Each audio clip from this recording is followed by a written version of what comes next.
You're listening to the AfterBuzz TV network, now the largest new media platform on the web, and your #1 source for after-show entertainment. Very good, Dean Johnson.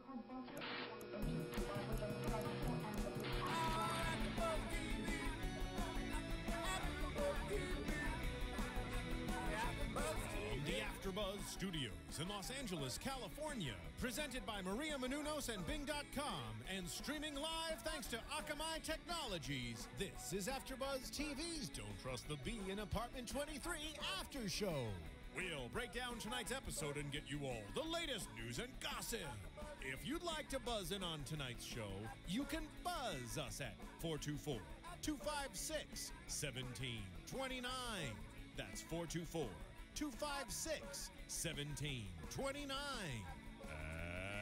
And now, another post-game wrap-up show for your favorite TV show. It's AfterBuzz TV's Don't Trust the Bee in Apartment 23. I'm not perfect and I'm no snitch. Hello, everyone. That was really loud. Bing is for doing, and we're here doing another AfterBuzz TV after show for Don't Trust the Bee in Apartment 23. Episodes Mean Girls and Dating Games. I am Tiona Hobson, and joining me tonight are my lovely co-hosts.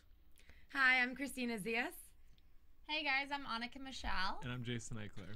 And back with us this week, he was sick last week, but there's our handy dandy Steven. In a fly jacket, mind you. I should probably unmute my mic, but yeah. How's it going, guys? How'd you like the episodes? It was good. Good stuff? I do not like that they're out of sequential order.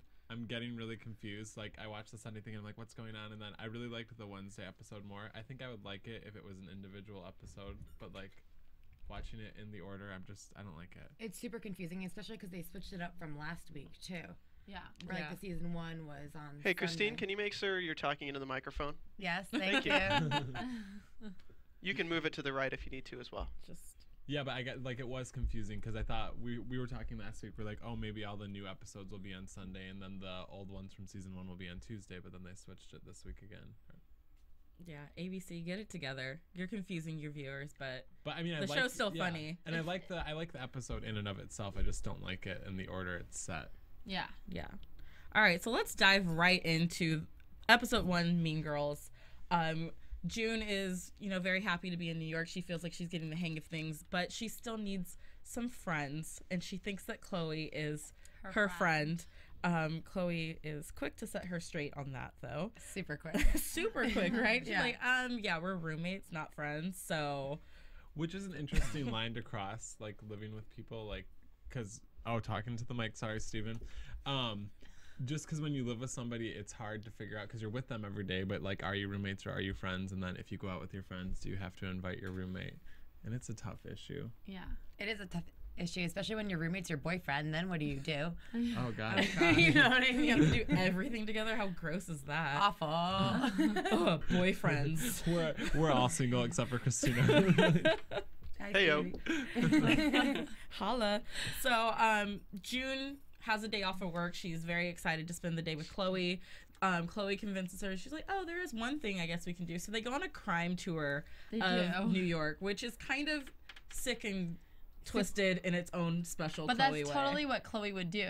She wouldn't go on, like, in New York, like, let's go see Empire State Building. She'd be like, let's go see where people got murdered. She wouldn't go on, like, the Sex and the City tour. Yeah. Well, she went to a dungeon, so, I mean, that was her date. So, I mean, yeah.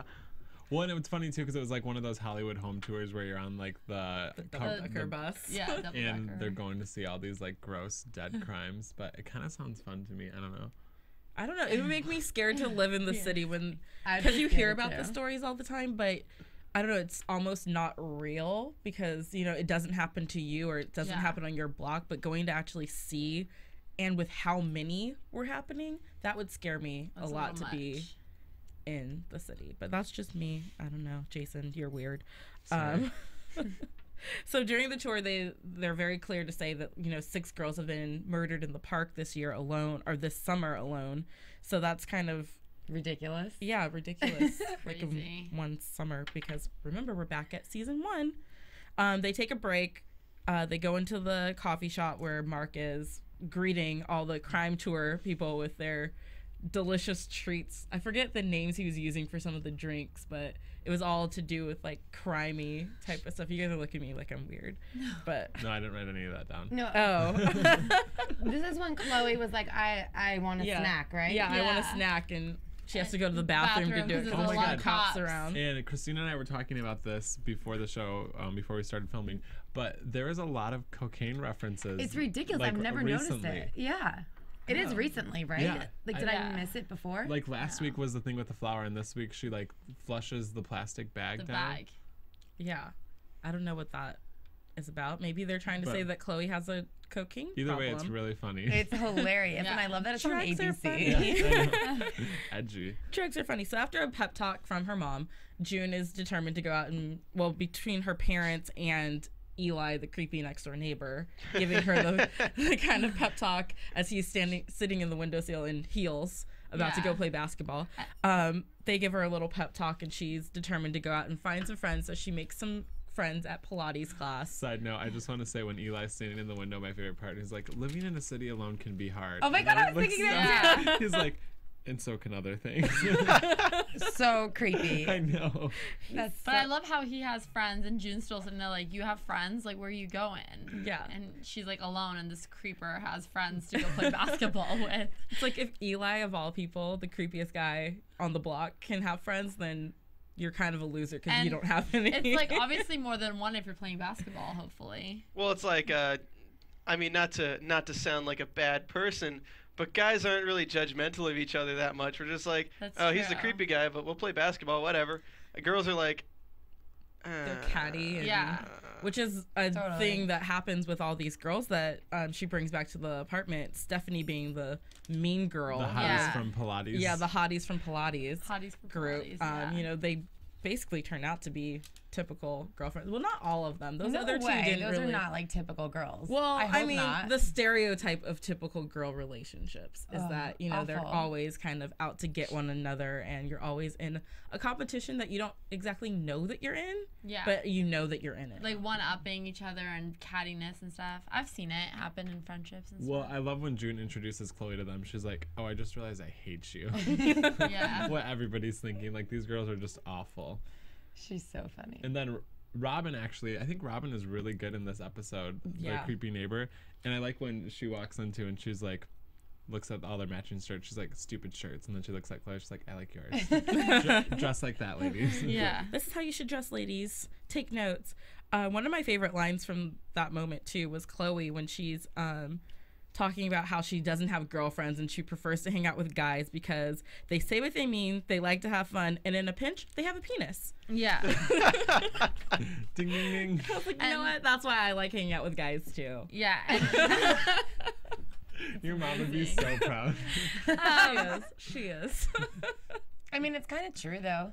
Like, guys are just straight up. You know how, like, a girl would read a text message and be like, I don't know what she meant, you know, and I'll talk to, like, my guy friends or my boyfriend about it, and he's like, he meant exactly what he said. Right. There's Like, no, it's like, that second simple. guessing. Yeah. Like, I'm busy means I'm busy. Right. It doesn't mean I hate your guts, you ignored me earlier.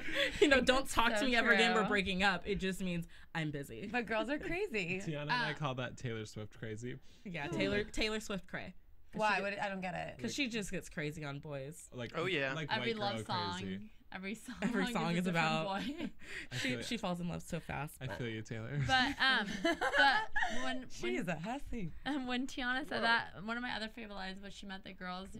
Chloe says like they are all like backstabbing and they post pictures of themselves in bikinis on Facebook and like and just like I was tagged in that. It was a tankini, and I was and it wasn't a bikini. Like I was tagged in that photo. yeah, it was just like funny. oh great. So then I liked when they all went out to the bar and Chloe shows up and they had already ordered her a drink. And it's sitting there, and they're like, "We've decided we're going to be your friend because you don't have any girlfriends, and you just need like some good Girls. girlfriends." So they're basically blabbering away at the booth about Stephanie's talking about how the doctor's saying that she can't lose any more weight because she's in the red zone. What a horrible, horrible problem. Place to be, reminded me- yeah. Yeah, That you reminded know. me of Mean Girls. Like the movie when Oh, Yeah, when they're all Regina talking George about is trying. the wait. is Yeah. butter a carb? Yeah, and then Chloe's like, "Wait, I've had like 8 of these drinks and I don't even feel buzzed yet. And, and they reveal that they're not actually drinking alcohol. Because they don't want to get like alcohol wrinkles or something. Yeah. And they're pink and sparkly and glow in the dark. And Chloe's like, you mean I've been drinking juice like a kid? So sad. What were they called? Girl grenades? Girl grenades. Oh my God. I don't even know funny. what grenade. I don't know. I feel like if it's a girl grenade, it should have alcohol in it. Sort of punch. Yeah, to it. Yeah, some sort of like punch in it, you know? So then Chloe gets pissed and basically freaks out at all of them, and she goes off at everybody, and she's like, my favorite is she goes to Stephanie, stop abbreviating your words. You don't even have a job. You have the time. That was really good. That was funny. Yeah, that was funny. So then they get into a verbal altercation. Stephanie storms out of there and it's like, June, I'll pick you up tomorrow for Pilates, but, you know, I can't deal with your roommate, basically. And she forgets her jacket. Chloe's like, hey, I'm going to go take this to her. We have unfinished business. And then the next day... June's watching the news. June's watching the news. Stephanie's a no-show for the Pilates class. And a girl is dead in the park. With a Pilates tattoo. With a Pilates mat and the same tattoo that Stephanie has, which is scary because now everyone's like, oh my God, what did Chloe do to her? What I love is how June is like, Stephanie, it's like an hour. Pilates has been an hour. I'm still waiting for you to come. I hope you're not running late. Blah, blah, blah. Like, so clueless. And I loved how, eventually Chloe picks up that June kind of suspects her as doing something in there. And so then, of course, being Chloe, she has to mess with June. She has to kind of like start doing little things to freak her out, to make her believe it. Like she comes running in and it's like, oh, I have to burn all my clothes. Oh, just because they don't fit anymore. And she's like in a ball crying on the ground like, she wasn't happy. I was giving her a better life. Yeah.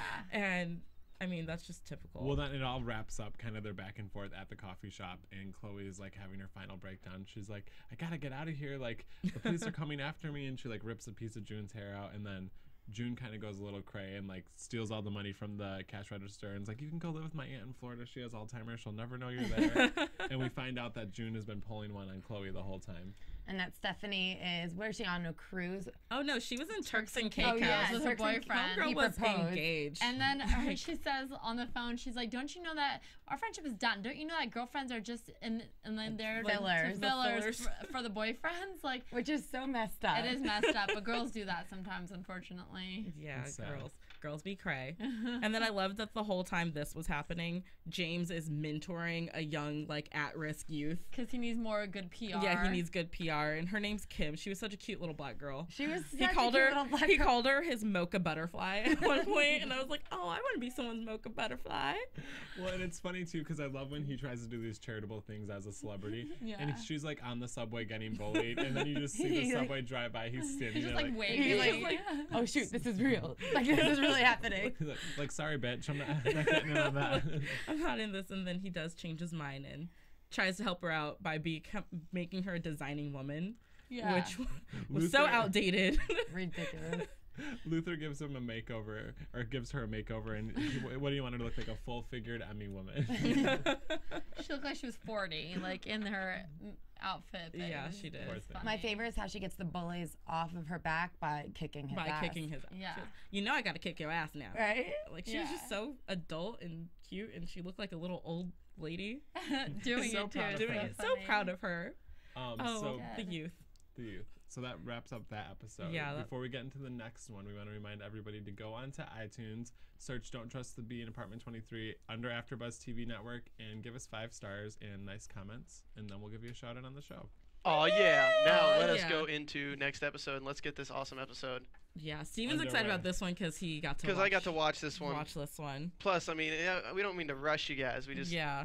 Yeah, you know how it is. Let's rock this down. Let's do it. The dating game. So the whole episode is basically a dating game. Yeah. And you find out at the end it's kind of like a hoax, but they're like they start off doing the confessionals to the cameras, like in between the show. And basically Chloe and June are going after the same guy, Daniel, who looks like a grown-up Harry Potter as June described when she first meets him. But and we decided Mark Wahlberg a little bit too, right? Oh yeah, he's a cutie. Yeah, he looked a lot like Mark Wahlberg mixed with the guy who they're missing in what is that? The Hangover. Oh, Justin yeah, Bartha. yeah, totally. Yeah, and this is the guy who used to date Elsie. Side note. Really? Oh my God. Yeah. Nice. So yeah, we have the Anyways. I just had an aha moment. Back to the episode. I love that it's called the dating game because really, like, when you first start dating someone, it is such a game. It is. You know, everyone plays it. So, and James Vanderbeek is ridiculous. Ridiculous. As the host. Yeah, so he comes up with this whole dating game because Chloe wants Daniel because June wants Daniel, not because she's actually attracted to him. They get Robin involved because Robin can listen to everything through the vents, and so she just shows up in the apartment like, I want to be a part of it too, and James is like, great, diversity. Well, I love that when she meets the guy at the bar, and of course she like hits it off with him a little bit, talks for 2 seconds, and goes to Chloe, and Chloe's like, ask him out, but fix your lip gloss first. Goes and asks him out, and he's like, oh, somebody else already did. 2 girls asked me out in 1 minute, and he's like, what? You know that moment when I told you to do the lip gloss? Yeah, it's called a distraction. She's such a bee. I feel like she's been lacking a little bit of bitchiness in the past couple episodes, and she's like complete bitch in this one, and I'm so happy about it. Yeah, total like bratty girl. Like, oh my God, I want it my way. I want that toy because you're playing with it. So then Luther brings out all the props for the game, and we have the warm-up card, the interrupt card, the cooldown, and the monkey wrench. And I love how Luther says, I can't take all the credit for these cards. The woman at Kinko's had some great ideas. Like, he full on laminated, made these cards, took the time and effort. Yeah, and then they have the beak bucks, which he already had pre-made from a Monopoly, the James Vanderbeek Monopoly game. With his face on it. Luther, you are so on it.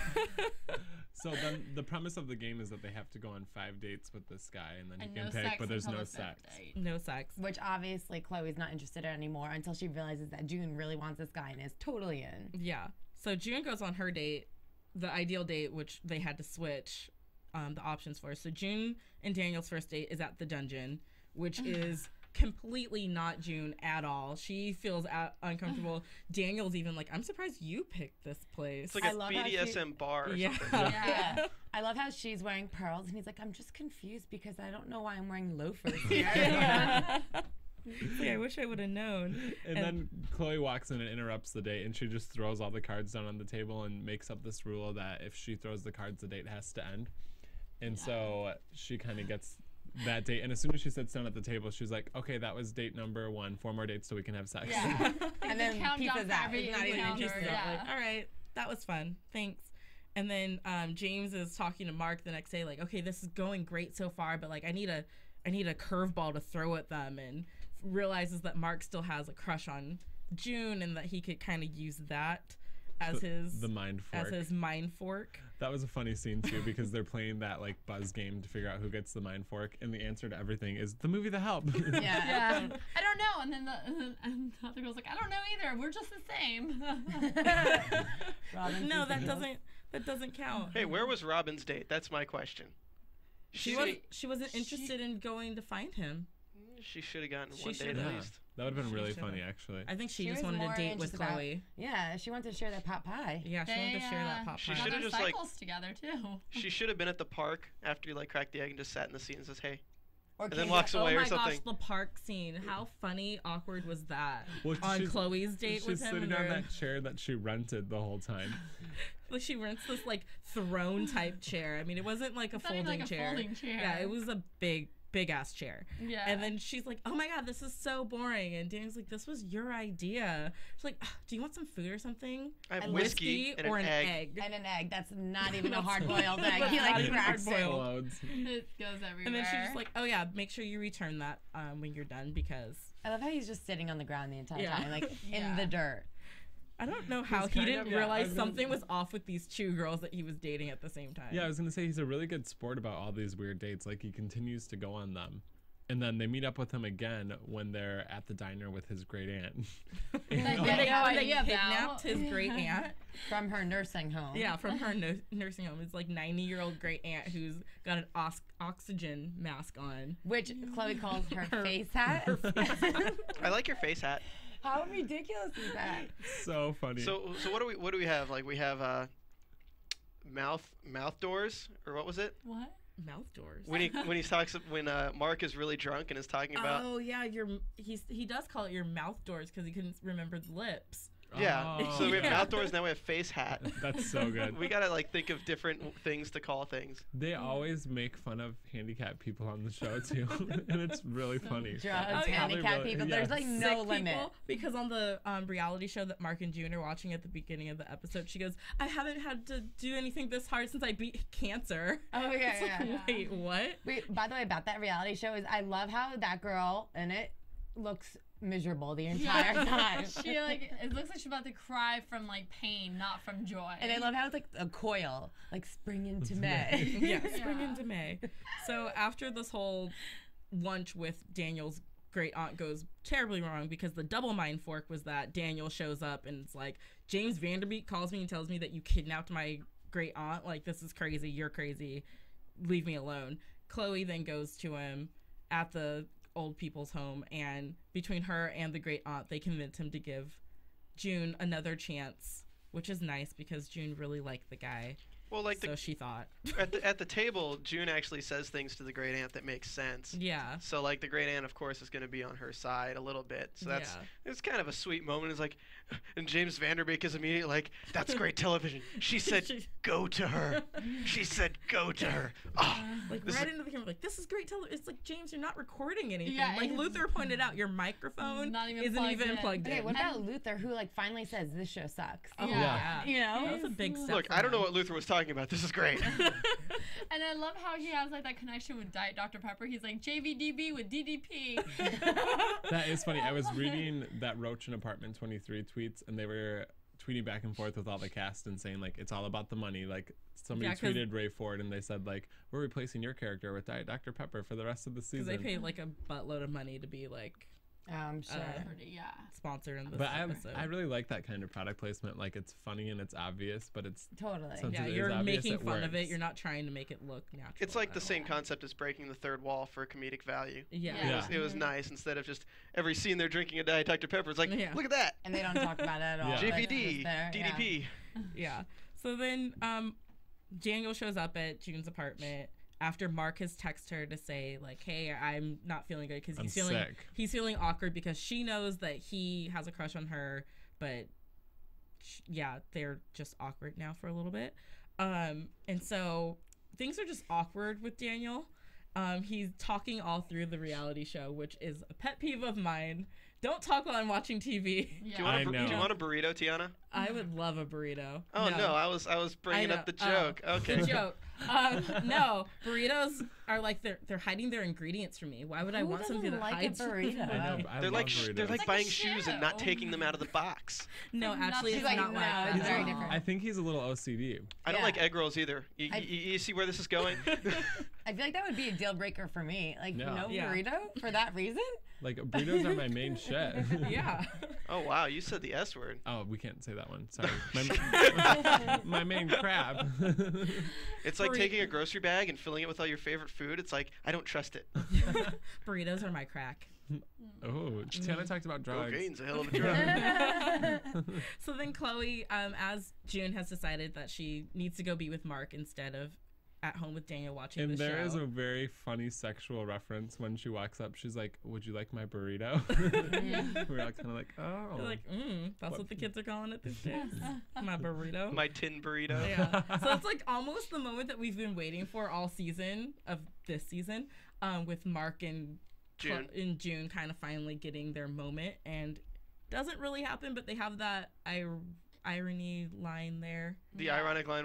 Ironic. They always draw these things out way too much, and like only we got it, but we were just like, oh. Steve and I got it. None of us got it.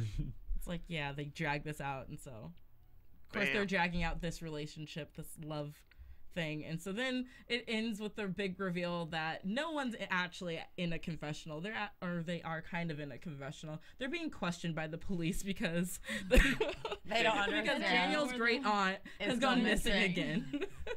It's so funny. I love how Chloe's like, isn't their relationship kind of weird? Yeah. Which it is. Yeah, it is. They are a little close. Too close. Yeah, too close. It makes sense though. That's why he's a little bit crazy or something. I just thought that they end up telling the cop like way too much information that the guy didn't even need to know. I didn't need to know any of that from any of you. Like they're just confessing. Like, thanks, Mr. Officer. So those were our 2 episodes. We did that really fast. We did We did it as fast as we needed to do it. Yes. So wait, I want to hear some gossip real quick. Yeah, let's get into news and gossip. AfterBuzz TV News. It's just oh my gosh, Kristen Ritter did an interview, and in the interview she said that she was really happy that she's playing the B in this show because she feels like all guys get to play the crazy sociopaths, and she thinks that it's great that a girl gets to play it for once. And she's really happy it's her because she said she's always wanted to be a crazy sociopath. And she's really happy that she's now playing one on television, and she said she's having a lot of fun and can't wait to see where they're taking like the next level of it. I like that. That was a recent interview with Kristen Ritter. That's good. I've got a little something. Katie Holmes said she would possibly be interested in a Dawson's Creek reunion. Oh. Like a legit one? Yeah, she's been the only one holding back, like with everybody else. Yeah. Well, now that she's done with Tom Cruise thank God. Craziness, she can get back to what started her career, Yeah. Dawson's Creek. Let's do it, Katie. Bring it. Let's do it. That's interesting. I can't even see it happening, but I hope so. Yeah. I've never watched hope so. Dawson's Creek. Really?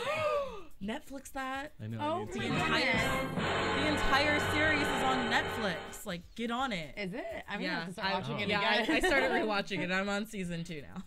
That's hilarious. Anyways, let's move into predictions. And now, your AfterBuzz TV Predictions. Okay. Oh.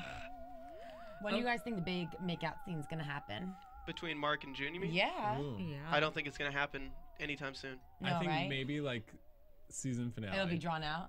Yeah. they're Season gonna draw it. finale. I can't wait that long. Yeah, but I feel like at least she knows now, so she has time to process her feelings. Because, you know, sometimes it's like a shock, like, whoa, my Yeah. friend who I thought was in a friend zone actually likes me. Now But I need to then- process. I was gonna say the next And- episode would probably be like from last season. So Right. Well, it won't yeah. happen. What would you guys do if Robin tried getting with him? Oh, that my Ooh. prediction is that Robin and Chloe are gonna have a lesbian Really? love fest. Yeah. Ooh. I did not see that one coming. Did you say ooh or I ew? said, Ew. Like, I don't know how that would happen. Honestly, I can see like an episode where they're trying to get where like Mark decides that he's gonna finally ask June out, and then like every little like happenstance happens to keep them apart, like on both ends. Totally. Yeah, something like that. I don't know. Well, I'd like to see Luther get a little more sassy with James, and like, That you know, was this cool. is the He first stood time he up to kind of him. like was like, this idea sucks. So I want to Yeah. see him kind of like go down that a little more. To kind of James is like, whoa, Yeah. Luther, you're supposed to be my main guy. main squeeze. Yeah. But yeah, so if you guys want to keep the conversation going, you can find us on Twitter at AfterBuzz TV, or I'm at TweetT22. At Miss Zias. At J Ikeler. At Annika_Michelle. I'm at Stephen Lemieux. Yeah, that's what I That's meant your to say. name. Yeah, Yeah. I meant to say that. Know your name. So until next week's doubleheader again, we will see you guys later. From Bing.com, executive producers Maria Menounos, Kevin Undergaro, Phil Svitek, and the entire AfterBuzz TV staff, we would like to thank you for listening to the AfterBuzz TV network. To watch or listen to other after shows and post comments or questions, be sure to visit AfterBuzzTV.com. I'm Sir Richard Wentworth, and this has been a presentation of AfterBuzz TV. Buzz you later.